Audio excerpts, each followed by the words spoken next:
I was standing in my brother's kitchen on a Saturday afternoon when it happened. Kevin had slid a check across the counter the way he slid most things toward me, without eye contact, with the particular confidence of a man who had never seriously considered the possibility of being refused. It was the third time in 5 years. The amount was larger than the previous two. He was already talking about the terms before I had touched it. I set it back down and said no. One word: quiet. No performance attached to it. The kitchen went very still.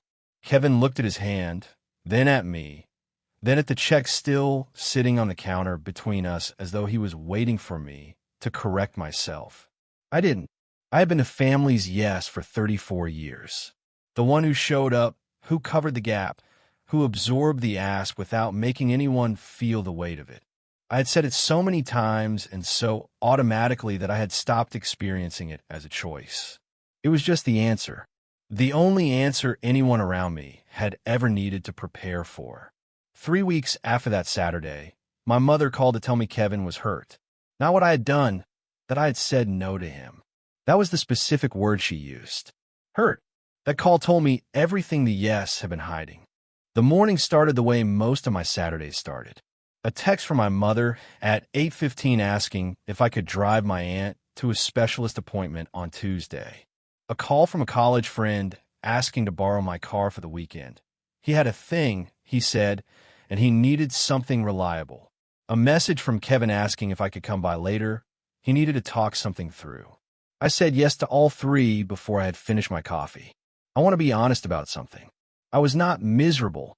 I was not walking around with a quiet rage, looking for somewhere to put itself.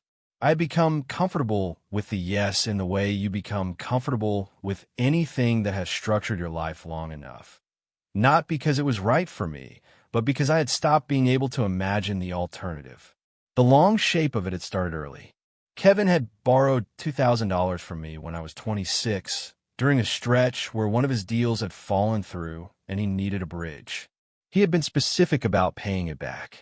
That specificity faded, and then the subject changed, and eventually the money became one of those things that everyone remembers and nobody mentions. I had co-signed a lease for my cousin the following year, and for 8 months it was fine, and then 2 payments came out of my account without explanation before I caught it.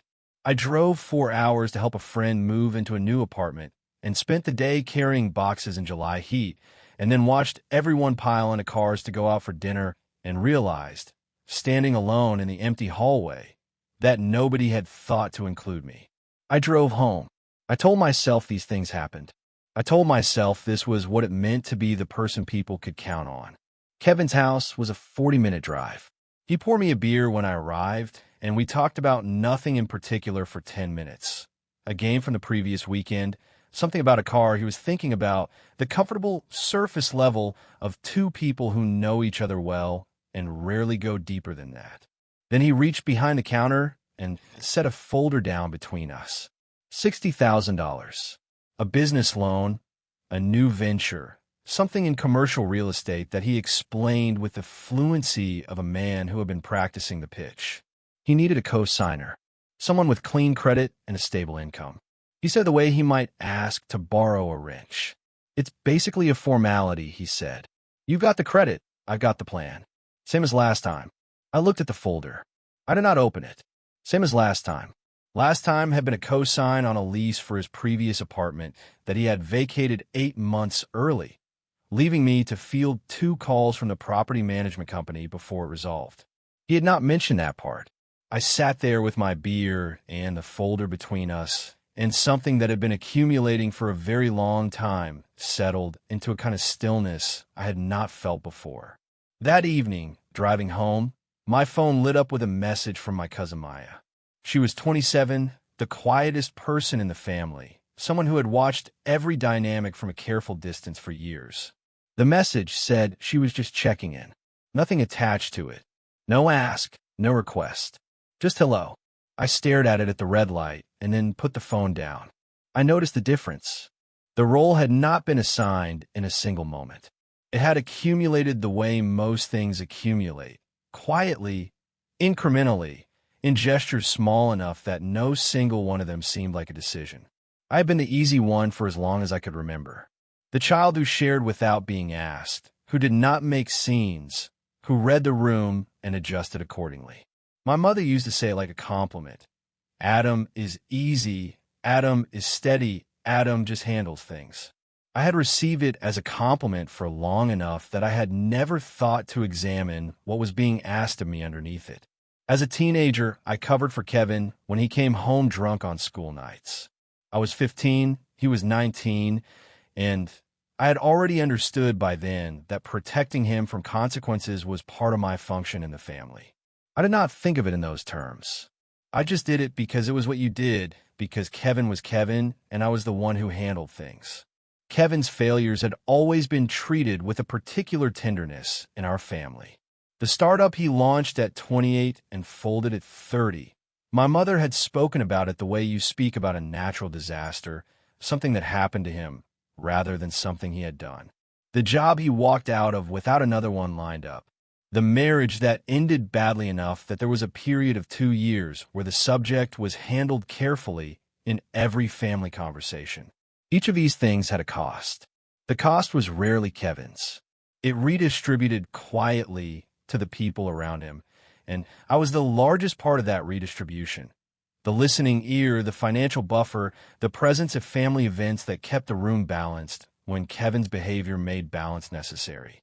My mother, Diane, was proud of Kevin in the specific way people are proud of things that reflect well on them publicly. He was charming and good-looking and could hold a room, and those qualities read well at family gatherings. What happened after the gatherings, the cleanup and the repair and the careful management of what his charm left behind, that was handled privately, and it was handled by me. Kevin needs more from us. That was the framework. It had never been stated directly until Kevin's divorce, when I was 31 and his marriage had just ended, and Diane sat me down in her kitchen and asked me, warmly, to be patient with my brother during this time. You've always been the strong one, she said. Kevin needs more from us. You understand. I had not been asked once during that conversation how I was doing. I had not been asked in the weeks before it either. While I had been the primary person fielding Kevin's late calls and managing the version of events the rest of the family received. I nodded and said I understood and that I would be patient. I said yes. I always said yes. What I did not say, and had not said for 31 years by that point, was that being the strong one had never been a choice I had made. It had been a role I had been placed in young enough that I had confused it for my personality. I had never asked before. That was the honest truth of it. Every previous request had been met with a version of me that processed the ask and found the yes somewhere inside it before the other person had finished the sentence. Kevin knew that version of me. The whole family did. So when I looked up from the folder and asked him what the loan was actually for, he laughed. Not meanly, just surprised. The laugh of a man who had expected a different kind of meeting. He gave me the pitch. A real estate venture, commercial properties, a partner named Garrett who had done something in development in the Southeast and was now looking to expand into our market. Kevin spoke with the fluency he always had when he was selling something, confident and fast, moving through objections before they were raised, filling every silence before it could become a question. It was a good pitch. He had clearly given it before. I waited until he finished. Then I asked about the previous loan, the cosign from 3 years ago. The one Kevin had assured me was nearly paid off at Christmas, and the Christmas before that. I asked him where it stood. The shift in his face was small, but I knew his face. His eyes went briefly somewhere else, and then came back, and he said it was being restructured. His tone did not change. His posture did not change. Just that word. Restructured. I worked in accounting. I knew what restructured meant. It meant the original terms had failed, and something new was being negotiated to manage the fallout. It meant the loan I had co-signed, the one that had my name and my credit attached to it, was not nearly paid off. It was somewhere more complicated than that. I closed the folder and pushed it back across the counter. I told him I needed a few days to think it over. The warmth left his voice inside a single sentence. Not dramatically. Kevin was too smooth for dramatic. But the temperature dropped, and I felt it. It's me, Adam. You're really going to make me sweat over this. I just want a few days. Don't take too long. He picked up his beer, and the conversation moved to other things, the way Kevin could always move a conversation when he was done with the subject. But the folder sat on the counter between us for the rest of the visit, and neither of us mentioned it again. I drove home with the specific feeling of someone who had asked 2 questions and had not liked either answer. Not angry, not decided, just awake in a way I had not been awake in a long time. My mother called Sunday evening. She did not mention the loan for the first 15 minutes. We talked about my aunt's appointment, something she had seen on television, a family dinner she was thinking of organizing in the fall. Her voice had the particular warmth it carried when she was working toward something. Then she got there. Kevin was under a lot of pressure, she said. This venture was different from the others. She could hear it in how he talked about it. He just needed people in his corner right now. Family should support each other through these moments. That was what family was for. She had not mentioned a loan. She had not needed to. Kevin had already been there before me. By Monday morning, an aunt I spoke to perhaps twice a year had sent me a long text about the importance of family loyalty. She cited things that had happened decades ago, favors, sacrifices, the way the family had held together through hard times, in a way that made the subtext clear without ever stating it. I read it twice and set my phone face down on my desk. Kevin called at 11 and again at 2. I did not pick up either time. The voicemail he left on the second call told me he was disappointed that I was dragging this out, that he had expected better from me, that this was not who we were as brothers. His voice was controlled in the way it got when he was managing something carefully. The choreography was too clean to be accidental. My mother on Sunday night, the aunt on Monday morning, Kevin twice by the afternoon. Someone had made calls. Someone had organized this, and it had not been me. That evening, I pulled my own financial files. I found the records on the previous co-sign. The loan Kevin had told me, twice at Christmas dinners, was almost paid off. I went through the payment history line by line the way I went through any set of numbers, carefully and without rushing.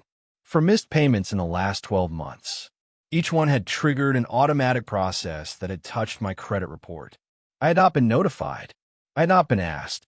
Kevin had missed 4 payments, and the mechanism had absorbed it quietly, and I had gone on believing the loan was almost paid off because that was what I had been told. I sat with that for a long time. Then I called my mother back. I told her Kevin had missed 4 payments on the previous loan, that they had hit my credit report without my knowledge. I said it calmly, the way I said most things. The silence on the line was long enough that I counted it. That's between you boys, she said. You called me to ask me to support him. I called because he's your brother. I told her I understood, and I said good night, and I set the phone down on the kitchen table and looked at it for a while without picking it back up. Kevin showed up at my door at 7:30 on Tuesday evening without texting first. He was not charming. That was the first thing I noticed. He had left the pitch version of himself somewhere else, and what was standing in my hallway was just my brother, looking tired in a way that was harder to sit across from than anything he had said on Saturday. I let him in. I made coffee. He sat on the couch with his hands around the mug, and after a few minutes he told me that if the loan did not go through, he was going to lose the house. He said it quietly, no performance around it. He looked at the coffee and nodded at me when he said it, and there was something in that, in the not looking, that made it feel different from the pitch, different from the voicemail, different from the organized pressure of the previous 2 days. It might have been true. That was the part one could not get past. I had no way to know for certain, and I was sitting 4 feet away from my brother, and the possibility that it was true was its own kind of gravity. The old reflex came up hard. I felt it physically. The pull toward yes, toward the relief of just saying it and ending the tension in the room. I knew the image that would follow me if I said no, and the house was lost.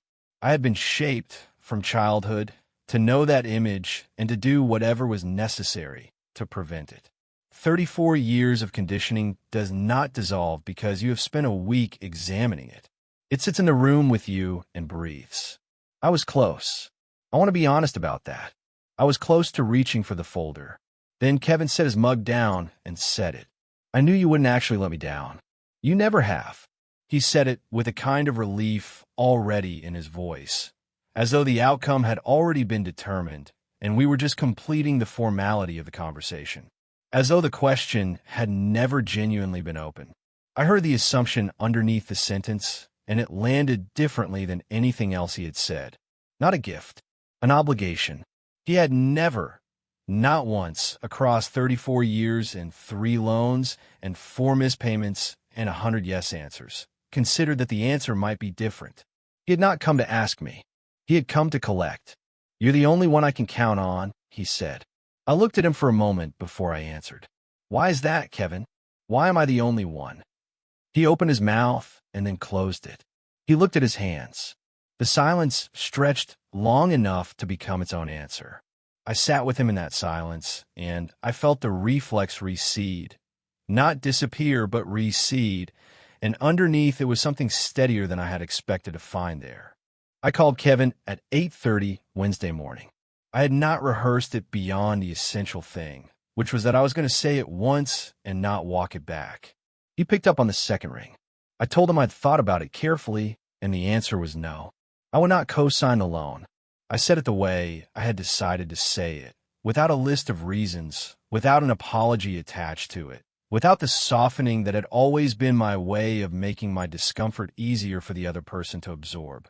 There was a silence, and then Kevin moved through 3 things in under 2 minutes. The first was disbelief. A short laugh, the kind that is not actually a laugh. A question about whether I was serious, whether something had happened, whether I had talked to someone who had gotten in my head about this. The second was anger. Not loud. Kevin was rarely loud, but cold and deliberate.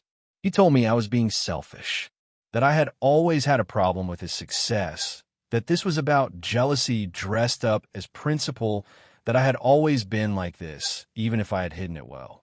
He said things that had the shape of things he had been keeping filed away, ready to use when the situation required them. The third was the door closing. He told me not to bother coming to our mother's birthday dinner next month. He said it with a finality that was meant to feel like a punishment. You're going to regret this, Adam. You're going to be alone. I let the sentence sit for a moment. Maybe, I said. I'll find out.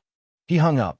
I set the phone down on the kitchen table, and I sat there in the quiet of my apartment, and I waited to feel what I expected to feel, the remorse, the anxiety, the familiar weight of having disappointed someone I was supposed to protect from disappointment. I waited for the shaking, for the second-guessing, for the reflex to call back and undo it. None of it came. What came instead was something I did not have a ready word for. Not happiness. Not relief exactly. Something quieter than both. The specific stillness of a man who has said a true thing and is sitting with the fact of having said it. I picked up my phone after a while and opened Maya's name in my contacts. I asked if she wanted to get lunch that weekend. No explanation, no context. Just lunch. She replied in 4 minutes. Yes. Saturday works. Pick the place. I set the phone down and looked out the kitchen window, and for the first time in as long as I could measure, I had nothing to manage. The family rearranged itself inside a week. My mother called on a Tuesday. She said she was deeply hurt by my choice. Not disappointed, not concerned. Hurt, like I had injured her by protecting myself. 2 aunts stopped responding to my texts. One of them had texted me the week before about family loyalty. Now she unfollowed me on social media. A cousin I had helped move 3 times went silent. No explanation, just the quiet of someone who had decided I was no longer worth answering. But other people surfaced. Maya met me for lunch on Saturday. She said she had watched my family use me for years. She said she never knew how to tell me. She said it was hard to watch and harder to say nothing. A college friend I had not seen in 2 years called just to check in. He said he heard something happened. He did not ask for details. He just asked if I was okay. A coworker invited me on a weekend hike for no reason at all. He had never invited me anywhere before. I said yes. The silence from my family was loud, but the people who stayed were louder. The confrontation came to my mother's house the following Sunday. I went against advice. Maya told me not to. My friend told me not to. I went anyway because I wanted to look my mother in the face. I wanted to see if she could say the things she had been saying on the phone while looking at me. She met me at the door. She did not say hello. She said, "After everything we have done for you." I said, "Name one thing, Mom. Name one thing I did not pay for." She did not answer. Kevin was in the living room on the couch.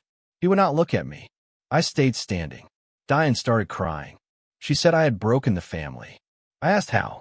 She said I knew how. I said I did not. She said I was being cruel. I said I was being honest. There was a difference. Kevin spoke from the couch. He told me to just go. I said I was. I told my mother I had been a family safety net for 30 years. The moment I stopped offering it, I stopped being family to her. I told Kevin I hoped the loan worked out without me. I told them both that I loved them. Then I walked out. No one followed. The door closed behind me. I walked my car. My hands were steady. I started the engine. I drove home. What is left of a family when the person holding it together puts the weight down? I was about to find out. The answer was not nothing. The answer was something. I just did not know what yet. I drove home. The city was dark. The streets were quiet. I was alone, but I was not lonely. That was different. That was the difference between being abandoned and being free. I was not sure which one this was, but I was going to find out. I parked the car. I went inside. The apartment was quiet. I sat on the couch.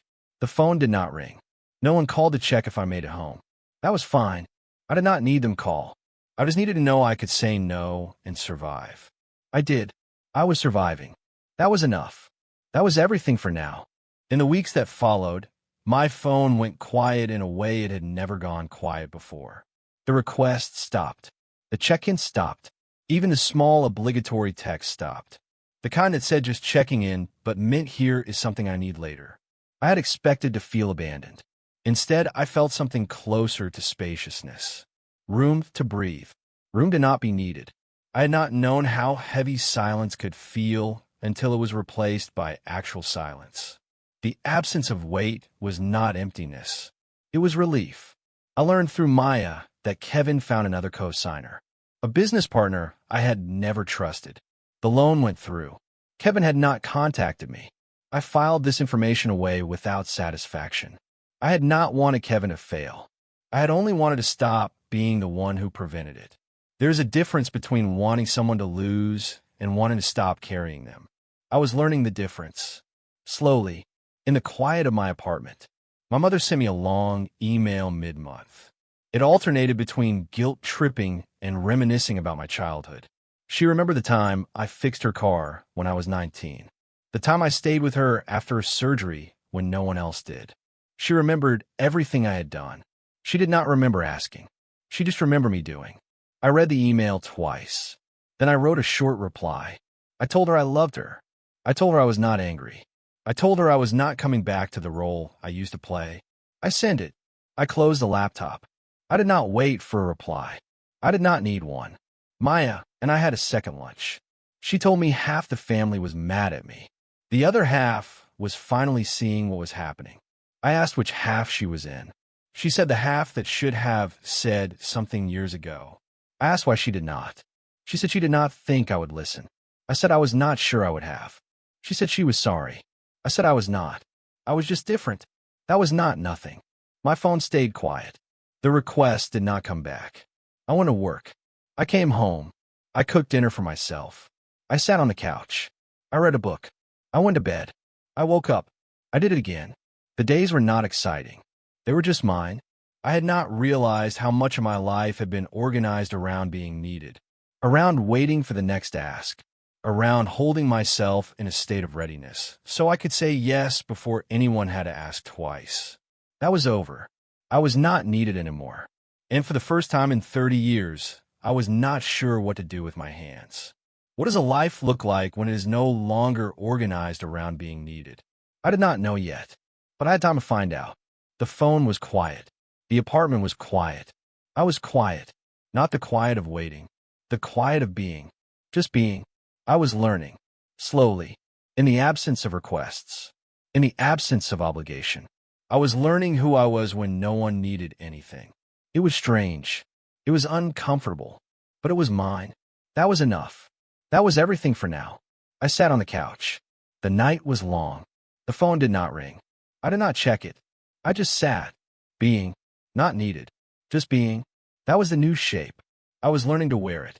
One day at a time. One quiet night at a time. I was learning. Slowly. But I was learning. A year later, the shape of my life is different. I still speak to my mother. Briefly. On the phone every few weeks. She tells me about her garden. I tell her about my job. We do not talk about Kevin. We do not talk about the loan. We do not talk about the Sunday at the door. The silence between us is not healing, but is not cutting either. It is just there. We are learning to sit in it. Kevin and I have not spoken since that day. He found his co-signer. His business grew. I did not track it.